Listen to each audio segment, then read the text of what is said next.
Just a kid with a big dream. Namatay ang dalawang basketball player ng Ateneo Blue Eagles matapos malunod sa kanilang team building activity sa Aurora. Dalawang puso na nagsusumikap, ang naglalaro sa ngalan ng pangarap.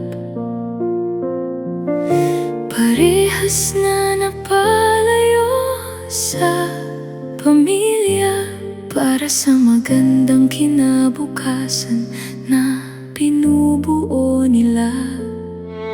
Ang isa ay dala ang yakap ng kanyang ina, umaasang balang araw madadala rin sa ginhawa ang kanyang pamilya.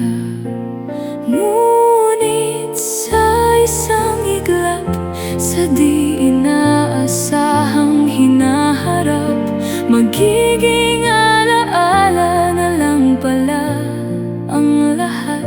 Hindi man natin maintindihan dahilan, may Diyos tayong yumayakap sa bawat pusong nasasaktan.